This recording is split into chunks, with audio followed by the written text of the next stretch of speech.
Just going to give everyone a moment to join us. So we'll be starting momentarily.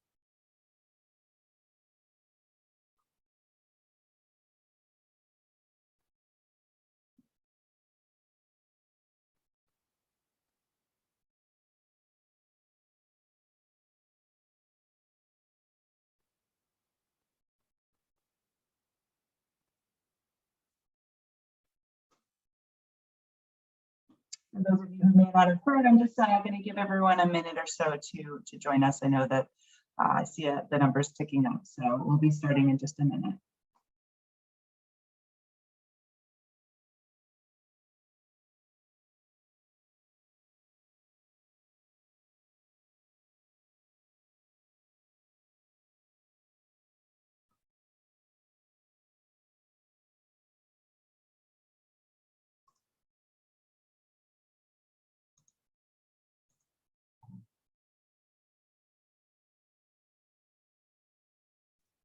All right, so let's get started. Looks like we have a nice group with us. So I just want to say hello. Thank you all for attending today. My name is Nicole Jarvis.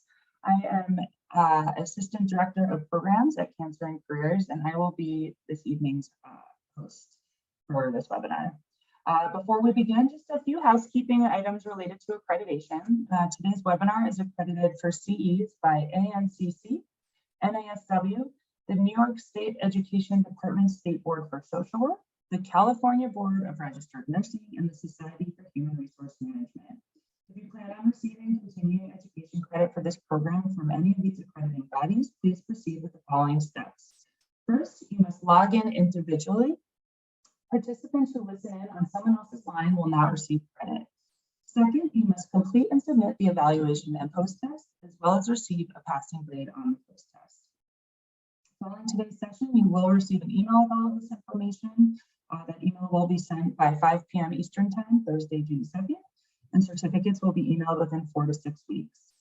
Also, please note that the planners and presenters for this program have not disclosed any pertinent financial relationships or conflicts of interest, and that no commercial support was provided for this program. I think someone said that my audio is going out. Sorry about that. Let me try to plug in a microphone. Sorry, my audio can be a little tricky sometimes, so bear with me.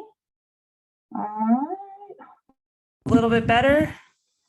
Is that better for everybody?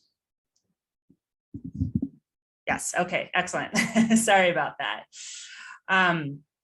So as I was saying, that the planners and presenters for this program have not disclosed any pertinent financial relationships or conflicts of interest, and no commercial support was provided for this program. Now, thanks in part to direct support from Genentech, HSN, and QVC, Cancer and Careers is able to offer this 8th year of the Balancing Work in Cancer webinar series. This program was created originally to provide patients and survivors, as well as their care teams and employers, with concise, targeted information around the work-related issues that arise after a cancer diagnosis. Additionally, we'd like to recognize Cancer and Careers year-round sponsors who support all of our core programs and allow us to continue providing all resources and services free of charge. Now, today's topic is something many of us know is important, but can find scary and challenging to apply in both our personal and professional lives. Setting boundaries can be a really valuable way to engage in self-care at the workplace. Implementing healthy boundaries allows you to be more in control and feel more empowered, both in work and in your personal lives. To help us explore this topic, we're delighted to have Ali Schaefer. Ali is a licensed clinical social worker and has a private counseling practice in Nashville, providing individual and group therapy for adults navigating life transitions, coping with health challenges, and desiring just to live more fully. For over 16 years, Ali has worked directly with people impacted by cancer across the cancer care continuum in various clinical settings. Prior to her current role, she was a faculty member and clinician with the Vanderbilt Ingram Cancer Center Psycho-Oncology team and manager of patient and family-centered care. Additional clinical social work experience includes working with at-risk youth and their families at an outdoor wilderness program and a residential psychiatric hospital. We will have a question and answer period at the end of this webinar, so please hold on to your questions until then. All questions that you do want answered should be entered into the Q&A box, which is located on the top or bottom of your screen. Please don't ask questions for Allie in the chat box, as we may not see them there. If you're joining us via the phone today, you can press *9, which will alert us of your question. But enough of that. I'll now hand it over to Allie to get us started. Thank you so much, Nicole. And great, it looks like I've got remote control so I can advance the slides. Thanks so much, Scott. Thank you, Nicole. And I'm so thrilled to be here with the Cancer and Careers team, and also wanted to say a thank you to each one of you for taking your time tonight to attend this presentation. It means a lot. And I think that through this conversation, I hope that you're going to get a lot of information that's personally valuable and personally meaningful to you to create a meaningful difference or shift in your own life around experiences that might feel good to you.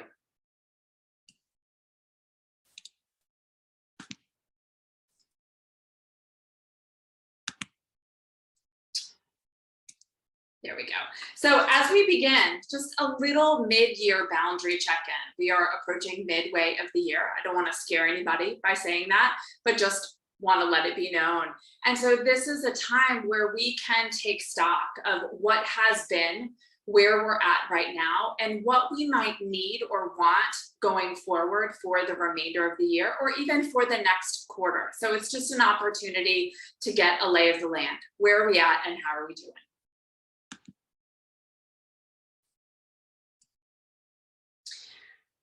So as I begin, how you feel right now and how you might want to feel and who you want to be at work. As you take a moment to think about that, you may visualize what feels like a very far distance between where you sit now and where you'd like to be in your life, or the distance might be very short.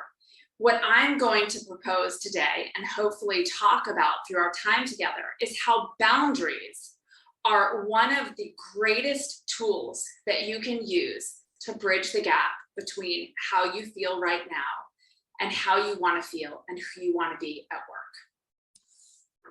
So let's begin with a snapshot of the workplace and work culture today. I saw this quote and I thought it really resonated for, again, a temperature of where we sit right now. The world is always changing. Yes, that is true. Now it's a racial reckoning and a pandemic. And before this, we had a 2008 recession and the dot-com boom. As we fast forward, it says, if you think you're leading the same workforce, people with the same mindset, the same mentality, the same desires, and the same priorities, you are nuts. We might change the wording a little bit, but we'll stick with the quote. And so you have to change or get out of the way. There's no turning back. This is the big reset, and that's where hope and opportunity live. And that's what I really love about this. One, things are different in the workplace right now, and it is a place where hope and opportunity live. And that's another thing that I want to instill or spark in you today, is the hope and the opportunity for you to feel able and empowered to change your experience in the workplace and in your life. So what can we do right now to address workplace issues and impact personal well-being? In my opinion, boundaries are the key.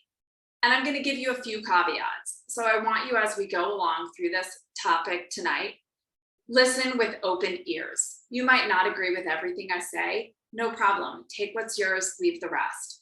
I want you also to consider your unique situation, your unique life, your unique needs. I'm not able to talk directly to each one of your individual and unique experiences. And so I'm going to ask you to listen through your own lens. It might be your own personal lens. It might be your work role or somebody that you love or are caring for. Listen through their lens as to how this information might directly affect and benefit them. I also want you to listen without judgment and with a lot of curiosity, and notice for you what comes up as I talk about boundaries, as I offer a lot of different ways to consider boundaries, to affect boundaries, and to implement boundaries in your life. I want to invite you as we go also, be creative, be innovative around how you might use boundaries to address your workplace issues and impact and in fact enhance your personal well-being. So this is a bit of a messy slide, but the point is these are many of the headlines when I Googled boundaries at work in the last month. So you can see in the last few months and even beyond that, but specifically in 2022, boundaries at work is quite a hot topic. Some might even say it's a buzzword. And so you can just see how much and how many different ways people are talking about this very important topic. So what are boundaries? Boundaries are important. Boundaries are a tool that helps to protect, preserve, and promote your priorities and your needs. They are an extension of and an expression of your personal values. What I love about boundaries and why I'm so passionate about talking about it is because they are dynamic, they are fluid, flexible, and adjustable. They are responsive to you, your life, and your needs, not tomorrow, but literally right now. And as your needs change, boundaries can change along with you. So boundaries are about you, they're about your needs and your life. I also want to say that boundaries are lifetime work. So there's a little truth bomb for you as well. Here's a question for you to consider, and you can feel free to type it in the chat if you'd like. How would you describe your boundaries? And you can be specific around your work boundaries, which may be different than boundaries outside of work, but you might describe them as porous, weak, strong, rigid, fluid, healthy, flexible, maybe even inconsistent. For some, maybe non-existent. Some open. So again, there's no judgment in how you describe your own boundaries. I just want you to be thinking about you, your experience as we go through this conversation tonight. So I see some people sharing in the chat. Thank you. Flexible and inconsistent with haha. Yeah, I get that. Absolutely. Thank you. And continue to put in how you describe your boundaries. So you might be wondering, Allie, like what's the connection between boundaries and cancer? And this actually began as a spark of an idea over my years working with people directly navigating cancer. I would see them time and time again, burned out, at the end of their rope, unsure how to take care of themselves, but deeply desiring. So let's look at it a little more closely. So workplace mental health, this is some of the information. We can see more than 70% of cancer diagnoses are made in adults between the ages of 20 and 74, which are considered prime employment years. 20% of cancer survivors still report work limitations affected by cancer-related problems 1 to 5 years after diagnosis. So there is quite a long timeline where we see the interaction and the intersection of work and cancer.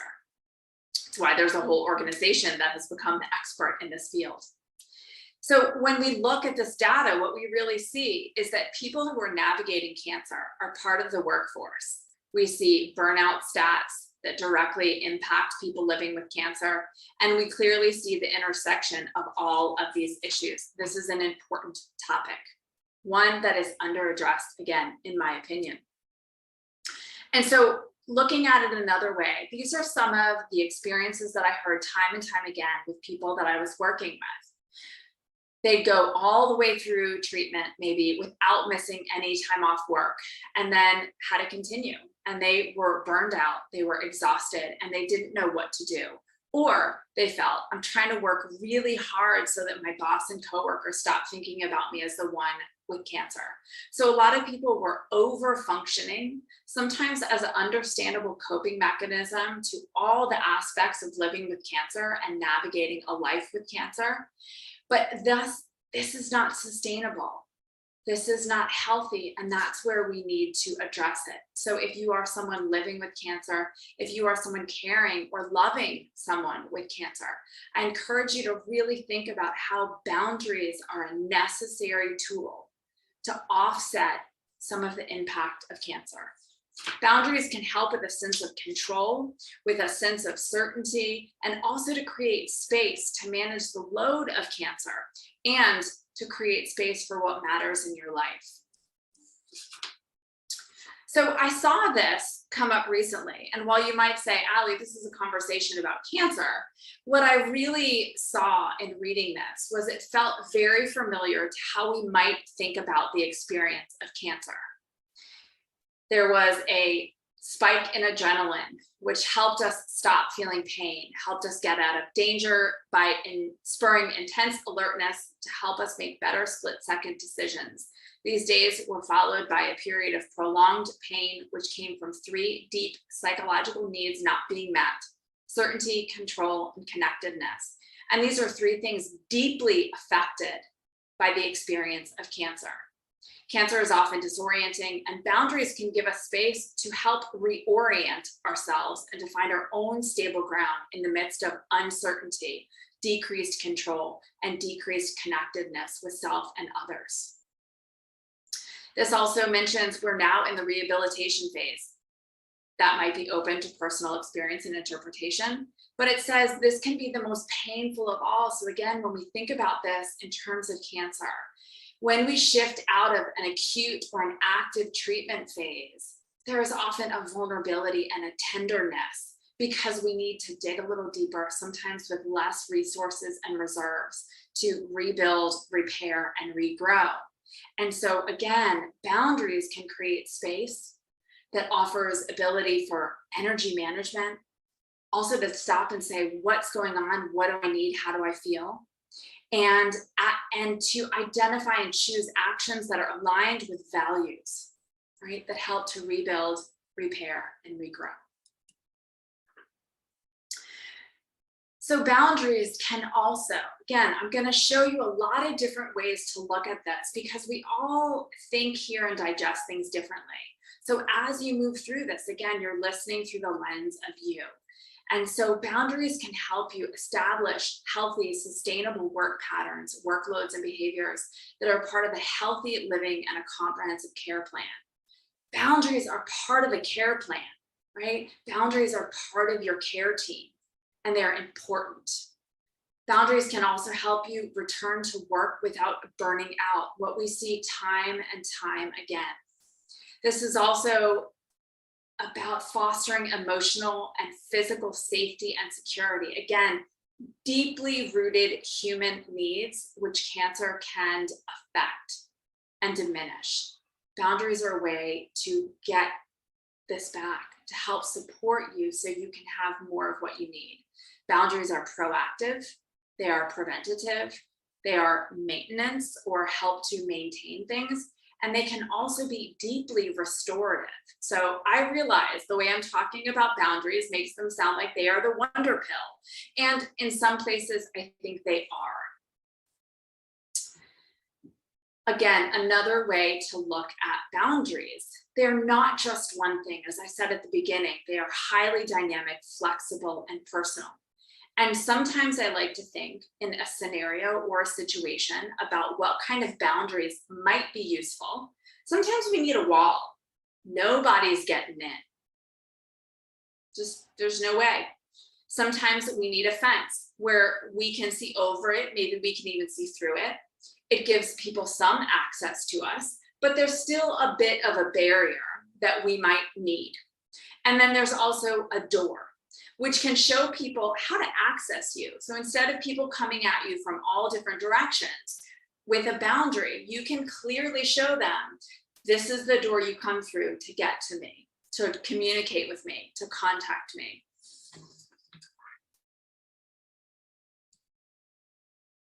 There are a lot of myths about boundaries, and it's important that we debunk them in this conversation. One of the first and biggest ones that I hear people say is, I'm going to set a boundary to change X's behavior. Yeah, so boundaries are not about shifting someone else's behavior. They are about taking care of yourself and your needs first. Boundaries are based on you. They are not selfish, mean, or rude. They are not optional. And they are more than saying no. If nothing else that you take away from today, your boundaries are not based on other people. So that means your boundaries are going to look different. You may have some boundaries that are the same or similar as a coworker, but you might have some that are very different. And that's not bad or wrong, as long as they are aligned with your capacity and your values, which we're going to talk more about. So let's take a deeper dive into boundaries. And I want to say I am moving through this material quickly because I put a lot in here because I want you to have this information and these tools. So some of the things that I talk about, I'm going to go through briefly, but they will invite you to spend some time really thinking through what this means for you and what kind of boundaries you might like to incorporate or to strengthen in your own work environment or life. So for those of you who are sitting and wondering, Allie, how do I know if my boundaries are weak, non-existent, inconsistent, or just need some attention? Here are some things. So look over this list and maybe just take a moment to honestly underline or check or circle the things that really speak to where you're sitting right now. Maybe you're exhausted, overwhelmed, not completing your primary work tasks. Maybe you're someone who's fantasizing about running away or burning it all to the ground.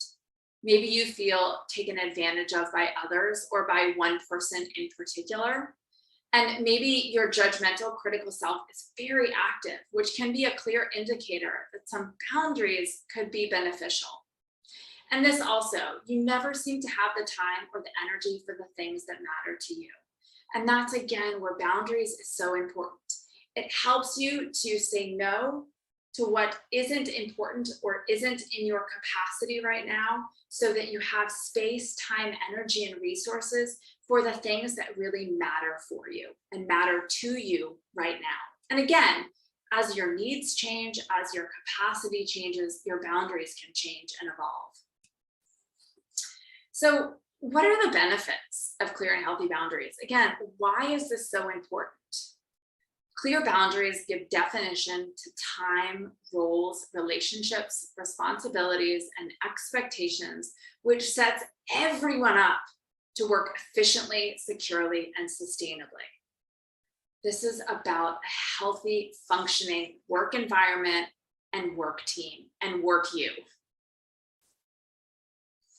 Here are some more benefits of clear and healthy boundaries at work. So just take a moment to look through this list and see what are some of the things that you might like to experience that you're not currently experiencing in the work environment that are on this list. And again, I'm talking specifically about work, but all of this is really applicable to the life arena as well.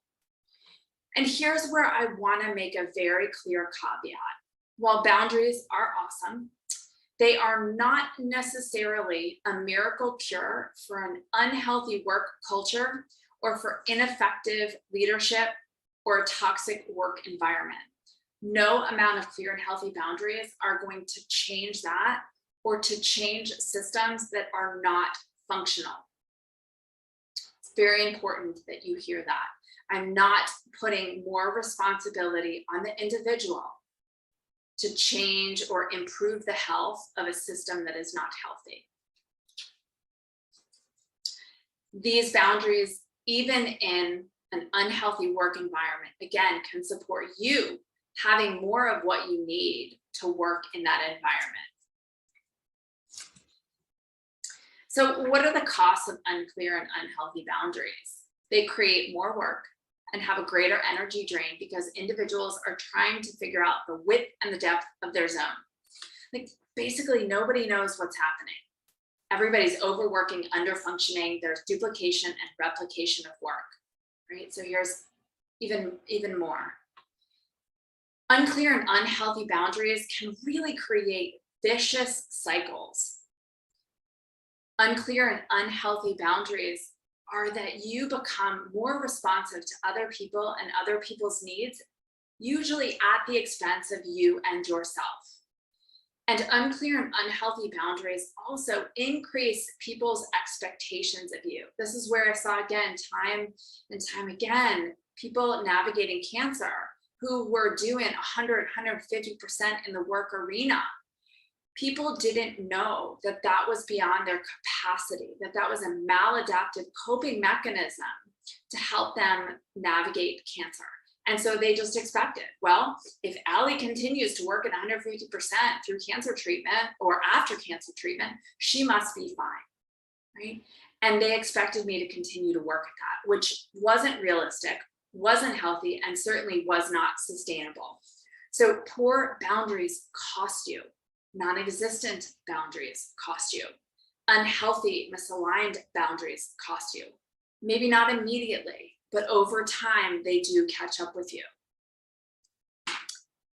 So boundary issues at work can look a lot like some of these things. And some of these might not feel like big deals, but over time, they have a compounding effect, again, at the expense of you. So just take a look, and maybe again, this is another place for radical honesty with compassion and without judgment, to say, what are the things that I'm doing that I might need some boundaries to help clean up? Because what I know for sure is you cannot be everything to everyone. I'll say that again. You cannot be everything to everyone. You do get to choose what you want to do. Again, I know in work environments, we don't get to choose everything we want to do. Some things we have to do because they're part of the job. So we look for the spaces and the places that we do have influence, that we do have choice. So if boundaries are so wonderful, have so many benefits, why are more people not setting boundaries? Or why is it difficult for people to set boundaries? And it's really common. Boundaries are hard. Boundaries often activate a lot of anxiety, a lot of fear for people. And some of this is rooted in because people have not been taught or modeled how to have healthy boundaries, or that it's even okay to have boundaries. The shoulds. I should know how to do this. I shouldn't need to ask for help. I should be able to keep working through treatment. I shouldn't need to take time off, right? And you can hear where this can be such a false trap, that the very thing that we need is the thing that we fear or we talk ourselves out of, which is setting boundaries, maintaining boundaries, reevaluating or redesigning boundaries. Fear is another huge thing. There's a lot of fear. It's very common. And I'm calling this out. So if these are some of the things that get in your way, you can have some support and some validation. Like, yeah, this can be difficult. These are skills that everybody can learn how to do, right? And then there's also some of the personal motivation about what might be getting in your own way. I want people to like me. I don't want to ask for help. I feel selfish. I don't know how to take care of myself when I feel discomfort after setting a boundary. So I just don't, right? So there's a lot of things that can get in the way. And here's one of those slides that I mentioned that you might want to spend some time outside of this webinar thinking about what is getting in your way from setting boundaries. And here are some questions that you consider. And again, there might be a lot of deeply personal reasons that are getting in your way. And being able to have some awareness about what is up for you helps you to really understand what might you need to do, learn, in order to address this so that you can feel equipped and supported in your ability to set boundaries in your life, because the benefits are so fruitful. I think I've always felt good and benefited from the times where I set boundaries, even when it's hard. And I am still practicing how to set boundaries. And with certain people, it's more challenging than others. And I've learned, how do I take care of myself to navigate that because it matters to me, because it aligns with my values, and because it helps me have more of the life that I want. And that's what I'm here for. Here's just another quote that I thought was really useful. Work boundaries help safeguard our time, our energy, our purpose, and how fulfilled we feel. Some work boundaries are functional and clear, while others are more intangible and flexible. For example, at some point, we absolutely need to get some sleep, and there are boundaries in place to ensure that happens. And having clear boundaries doesn't mean we won't think about work when we're not working, or we won't think about personal stuff during work time. But it's around this notion that we are dynamic, ever-changing beings, and boundaries help us to shift, to do our life with more flexibility, adaptability, resilience, and fluidity. And again, meeting our own needs in the moment. So let's talk about some steps that can help us identify what kind of boundaries we might need. So, and again, this is a framework. Make it your own. If it works for you, great. And if it doesn't, no problem. So starting first with the question, what are 3 things that are important to me, right? So we're not just talking in the work arena, but in general, in life. And this is kind of alluding to values. And for me, it's spending time outside, getting good sleep, and doing work that I love. And then I also ask myself, what are the non-negotiables I need to show up at work? How do I get to be my best self in the work environment? I need sleep. I don't start at 8 a.m. I take breaks throughout the day. I make sure that I am hydrated. I drink coffee in the morning, and I move my body more days than not. So those are the non-negotiables that me as Allie needs to show up at work. And then the next step is taking an honest look at work. And so again, these are some questions. You might feel inclined to answer them all outside of the webinar, and answering just a couple might help you really get at what's going on for you in the work arena. Do you feel the way you want to feel? Great, good. What are the things you want to continue? Do you not feel good at work and would like to feel differently? How might boundaries, or what might be some areas that you're going to make some changes around? So again, we're gathering information so that you can take action. I also want to make a note. So when it says, what is my current capacity? This is a really important thing. And this again speaks to the flexibility and personability of boundaries, capacity. Today, your capacity may be, I can do all of the things. Tomorrow, your capacity might be, wow, I am really dragging and I can only do some of the things.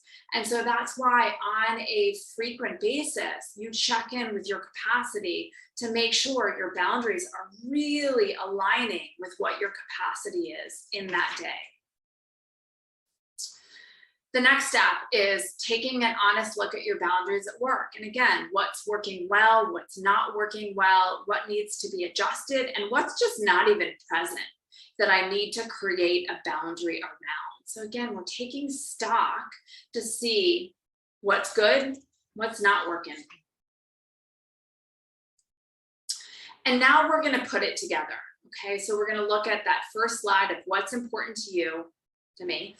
What are your non-negotiables, the things that you need to show up to be your best self at work, to do your job?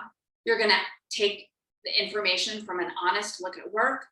You're going to look at the things that you can control and influence. This is an important one because there are some things I said before, you are not going to be able to change. Your work might say you need to be there at 8 o'clock in the morning, and that might not be something you have choice, control, or influence over. So you're not necessarily going to be able to change or set a boundary around that. So it's really, what are the things that I can control and influence? And even in a highly rigid, regimented, or structured work environment, I guarantee there are some things that you do have control and influence over.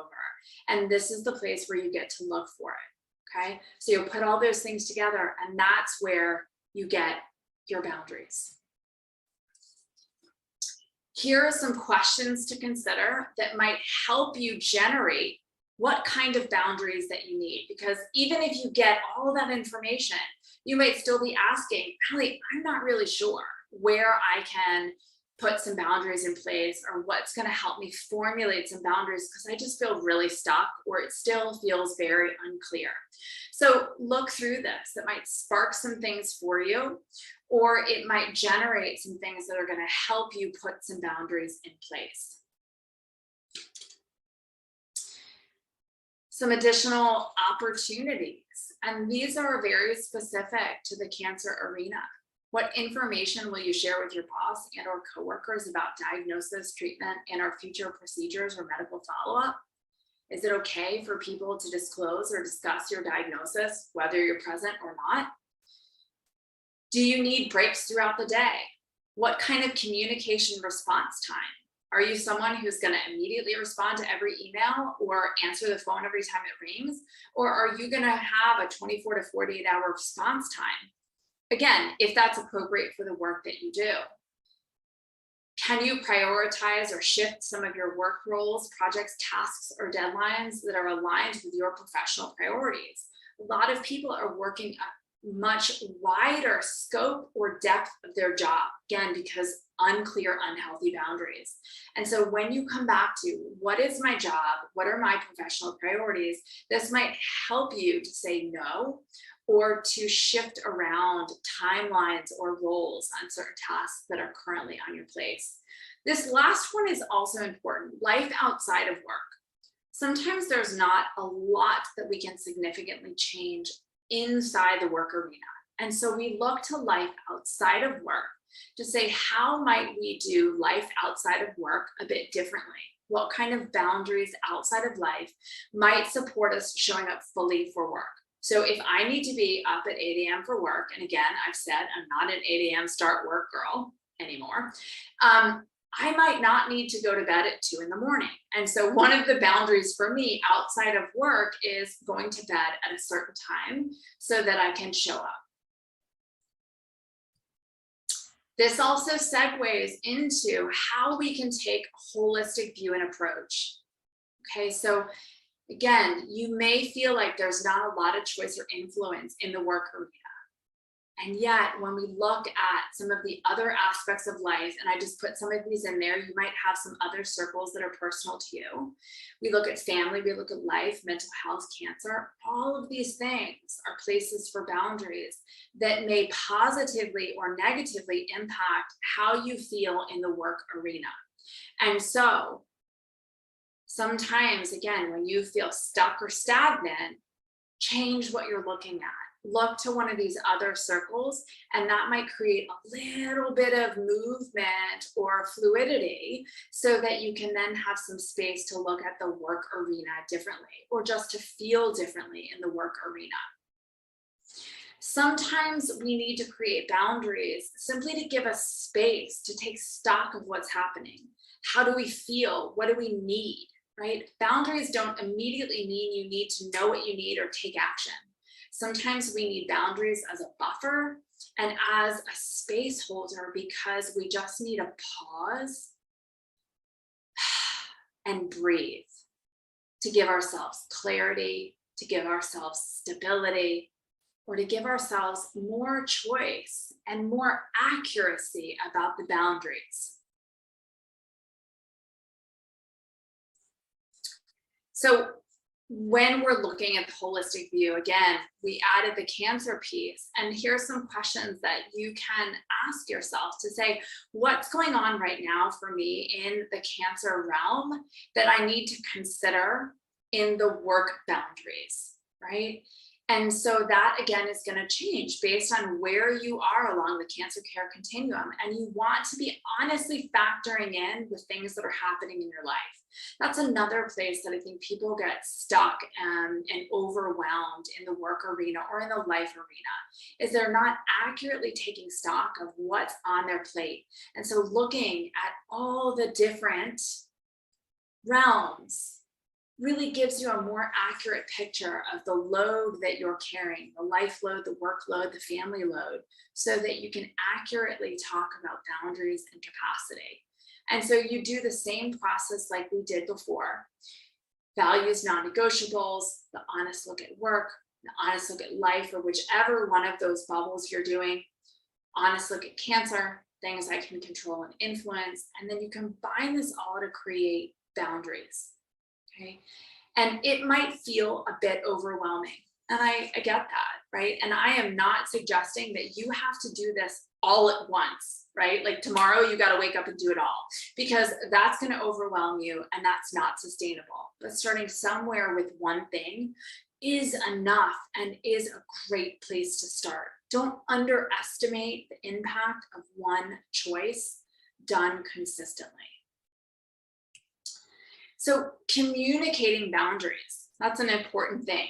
Be clear, be direct, state your need, your position, and your request. Do it professionally, okay? That's very important in the work arena or in the life arena. Do it kindly, right? You don't have to be aggressive, you don't have to be mean, but you can simply be clear and direct. And then also be prepared to manage discomfort if it arises. Again, remember, that's one of the things that gets in a lot of people's way, is feeling uncomfortable when other people have a response to a boundary you're setting. And so it becomes your job and part of the work of boundaries of managing your own discomfort when you observe or experience or are the recipient of other people's responses about your boundaries. So giving some people time to adjust, because any boundary equals a change. And we as humans don't necessarily like change, although it is a constant in life. And so people might need some time to adjust, and that's okay. You can do that for yourself and for them. I want to say it again. Other people having a negative reaction to your boundaries doesn't mean you did something wrong. So that's a time to stop, pause, and evaluate what's really going on here, because it may be more about them and less or nothing to do about you and the boundary. Some tips, and I've mentioned some of these as we go, and some maybe for the first time. No is a complete sentence, and you do not need to apologize for saying no.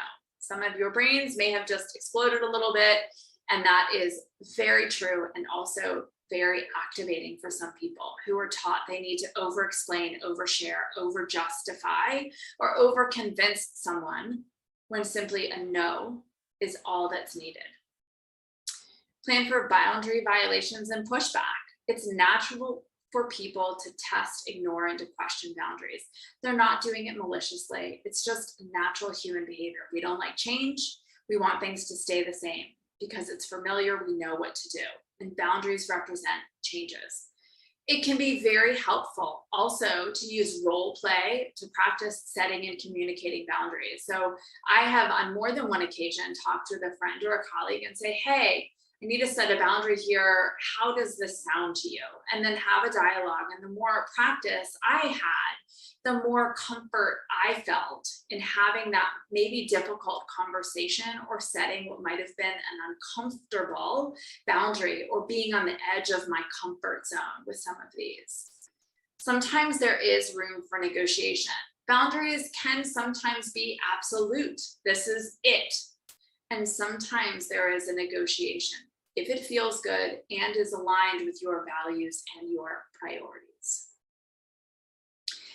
The other thing with this is boundaries are about continued engagement. They are rarely a set it and forget it experience.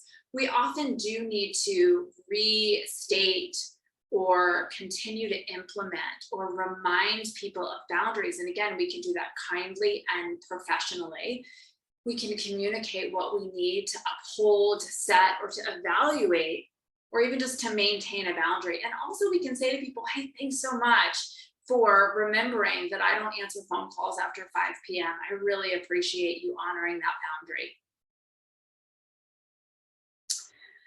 I want to share again another resource and way to think about boundaries. This is an excellent book that came out a couple of years ago that talks about boundaries in a lot of different areas, the work arena, but also family, relationships, friendships. And so it can be really useful to take a look through this. And one of the things that I like is she talks about boundaries in a number of different arenas. And so for some of you, this might make sense and be your doorway into some boundaries that could be really useful for you in the work arena.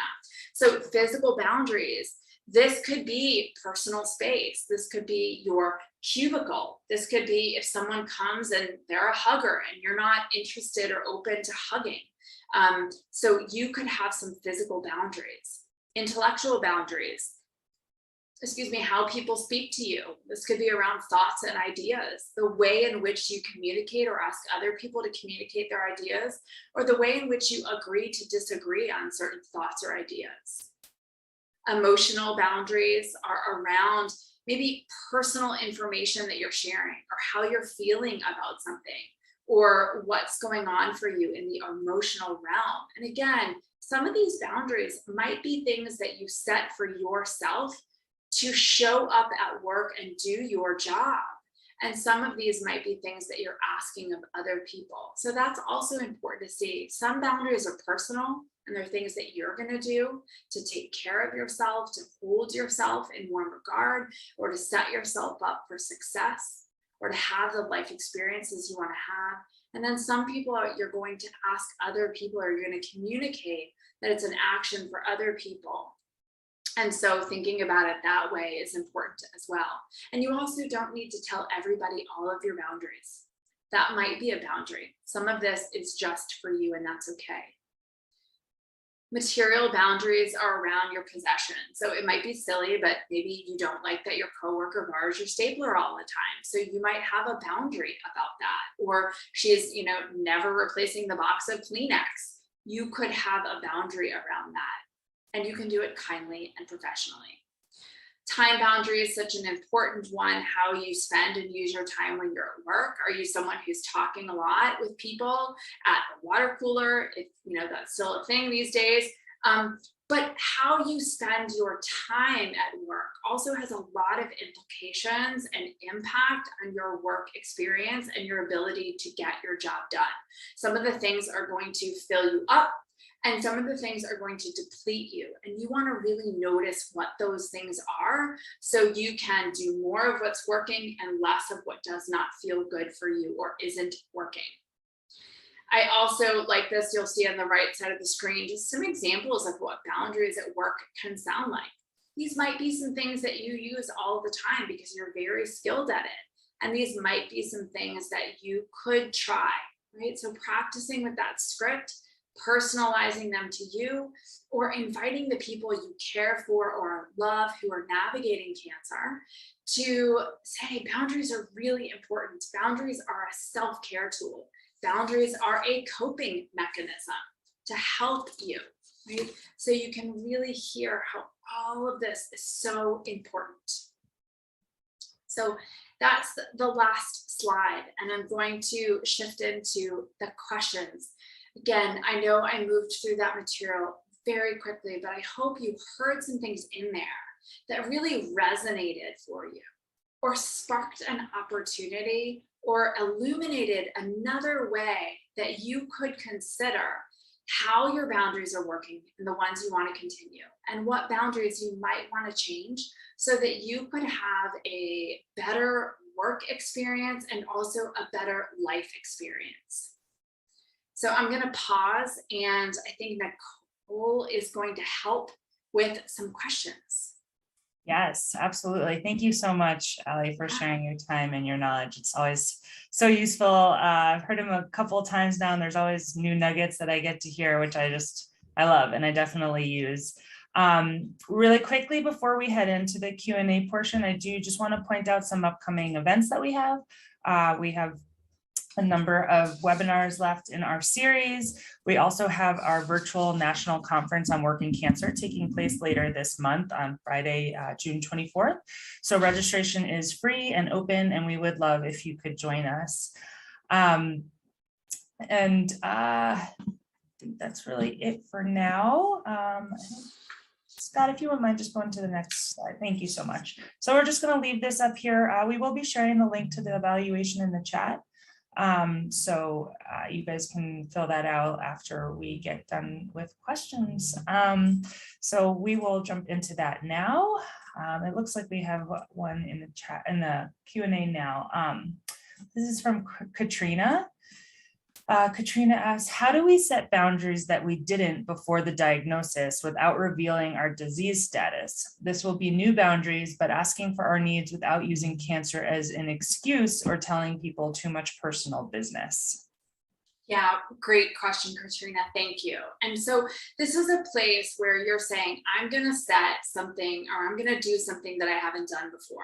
And you know the reason is, or the thing that's driving this new change is your cancer diagnosis. You don't have to tell people why you're setting a boundary. You might choose to share with some people the things that are driving this, but that is not an expectation or a requirement. You can simply set a new boundary simply because it's Tuesday. And in your case, you're doing it because of a cancer diagnosis. And so you might want to give yourself some support around your own discomfort or your own feelings that are coming up because of why or what is driving you to set some new boundaries. But again, you can set a new boundary any day for no reason at all, simply because it's what you need today. And it's what will serve you today or going forward. So you don't have to tell anybody the why unless you choose to share that. And I would even say, if you choose to share with people, it's not an excuse. All day long, we're making choices based on ourselves and our needs. And this is something that's coming up for you, that you're honoring your needs and wants around it. And so I applaud that and celebrate that. More of that, Katrina.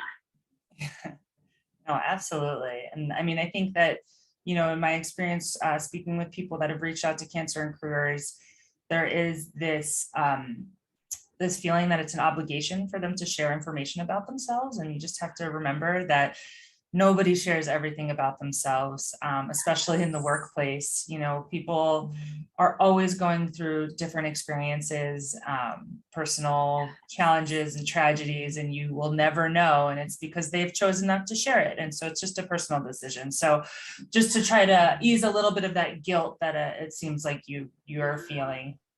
Because other people's curiosity is not your responsibility. And Right. Sometimes other people can well-intentioned ask a question that you choose not to answer. And there might be some awkward silence, and that is okay. Yeah, I think that that's probably one of the harder aspects of setting boundaries is kind of the discomfort. And some people relish and some people don't. So it's a work in progress for a lot of people, I'm sure. Practice, practice, practice. Absolutely. This is actually a great follow-up. This is, what if your boundary conflicts with someone else's boundary at work? For example, my boundary may be no emails and prefer calls, but someone else's boundary is no calls and prefers emails. Yeah, so of course, right? And so we're all humans with our own preferences. And so this is where there might be some discussion to create some negotiation and to say, how are we going to work together, right? My preference or my boundary is calls and yours is emails. So what's the way that we're going to communicate with each other that works for both of us? So in this case, I'd say a conversation could be really useful to come to a mutually agreed upon choice. And this might be one person. It doesn't mean you have to change your boundaries with everyone. But when there's a conflict of boundaries, I think a conversation is reasonable and professional. Yeah, absolutely. And again, one of those things that might not be totally comfortable at first, but you know, it's all about mutual respect at that point. And sometimes compromising is doing just that. Yes. Another question, would you please give examples of boundaries for not disclosing a diagnosis at work and how to manage the reactions? Sure.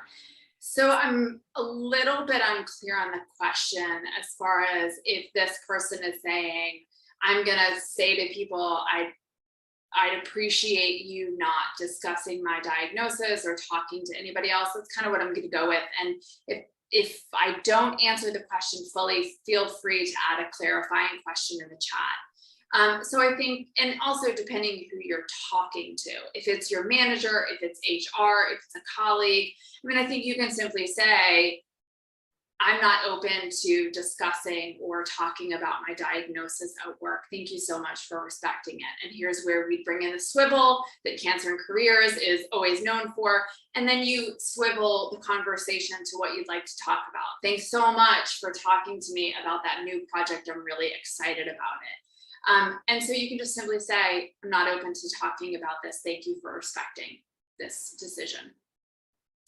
And how to manage the reactions. It's not your job is really the simple answer. If you communicate kindly, clearly, and briefly, or in whatever way you need to, people are going to have their own reactions. And what I'd say in this moment, your job is to manage and care for yourself around this. It's not about managing their reactions. That is their job, whether they recognize that or not. Mm-hmm. Absolutely. Yeah.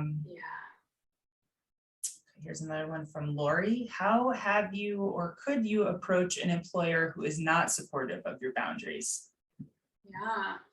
So there might be a direct conversation or email, and I might start actually with some curiosity.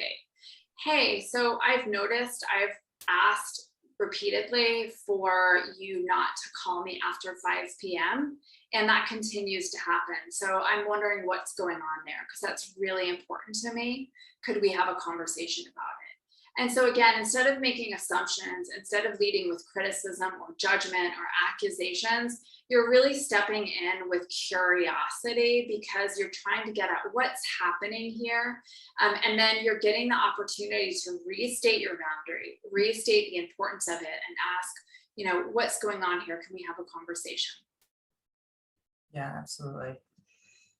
Sometimes it's just about those more direct conversations and, Yes. like you said, practice. And I would Yes. imagine also repetition is a big thing with setting boundaries because Yes. it's going to take time. People stick with what they know. So if they've always done something, they're going to continue to do it and it's going to take some time. And if they have respect, then they will heed your wishes, but it just might take a little time. So and it might take the repetition of stating the boundaries again and again, because again, people are creatures of habit and they're going to stick with what they know. And your boundary or your changed boundary reflects a potential need for them to make a change.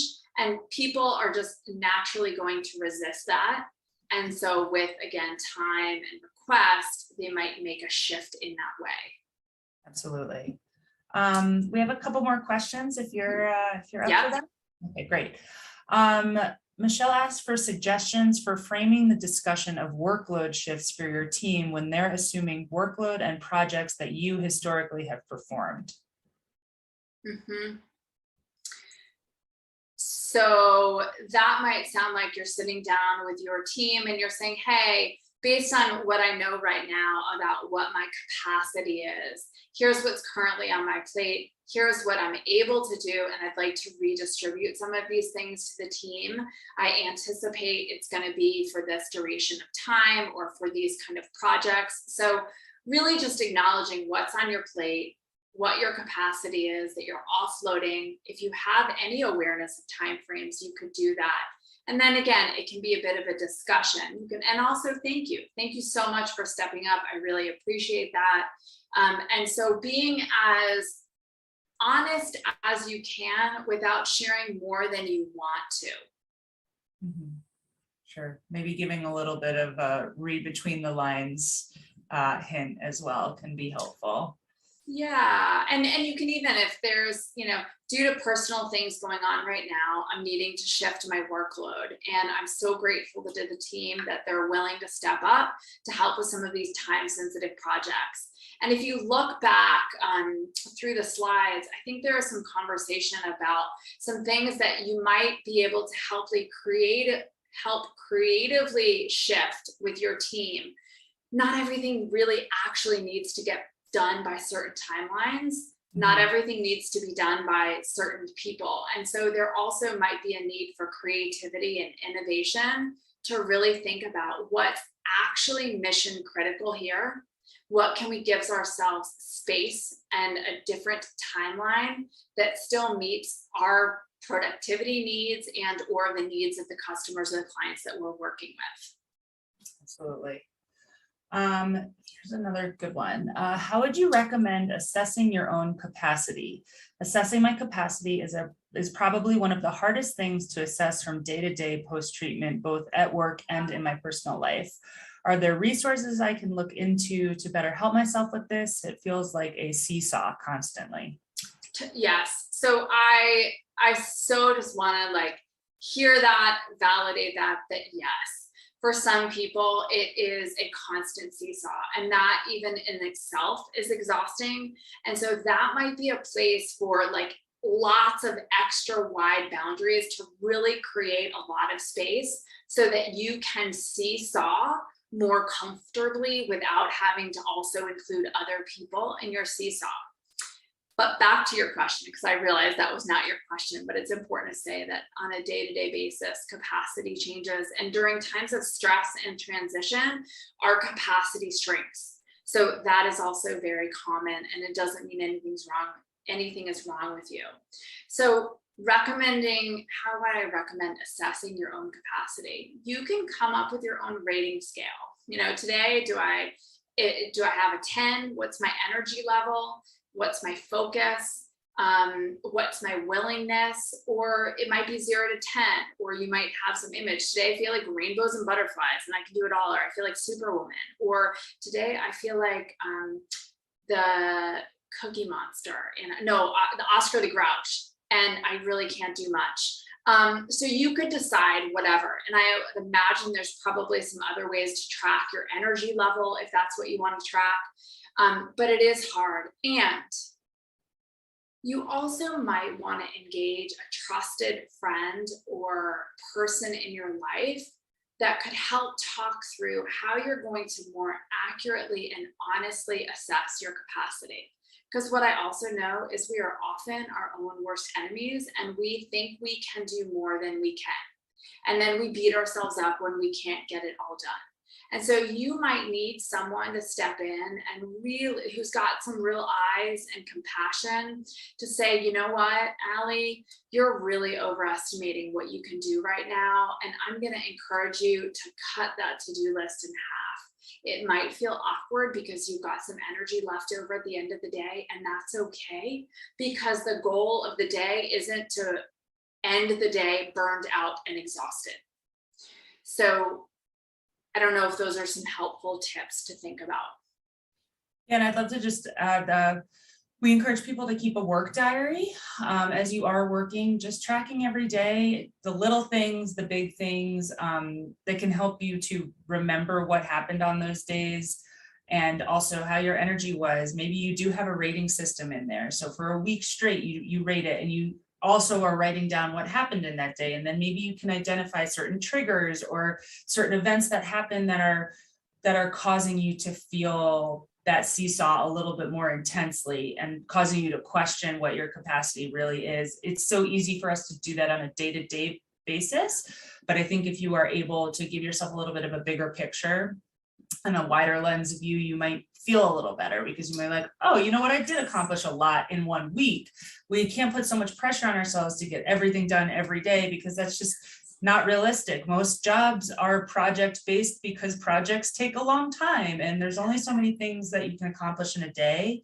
And so beating yourself up is actually taking energy away that you could be using to be productive. So, again, it's little things like that. Being your own best recorder is a good practice. Your own advocate. And gosh, I'm so glad you mentioned those things, that sometimes we do need to take a step back to look at the wider view. And sometimes being able to note what's happening on a daily basis, we could see trends and we could see cycles and rhythm that help us actually to work better and differently when we start to see, oh, every day I have a doctor's appointment, my productivity and my energy are down for the next 3 days. And so having that kind of information about what's supporting you and what is depleting you is going to be really helpful for you to also have some boundaries that you might plug in on a time limited basis around certain events. And that can be so critical and important. So thank you so much for mentioning that, Nicole. Yeah, absolutely. I do want to be mindful of time. I know this is an evening webinar and we've gone over, so thank you all for sticking with us. I know that there's a few questions in the Q&A that are left over. If you want to email us at cancerandcareers@cew.org, either myself will answer them or I will pass them along to Allie. As mentioned, we will be putting the evaluation link into the chat box. Otherwise, please keep an eye out for the email tomorrow. I again want to thank Allie for your time and your insight and your compassion tonight. It was really great to hear from you, and I know that everybody really values this information. It's such a huge topic that is so hard to do in an hour, obviously, but we really appreciate it. And thank you all for joining us tonight. We look forward to hearing your feedback about the session this evening and hopefully seeing you at future webinars. Take care. Thank you. Bye.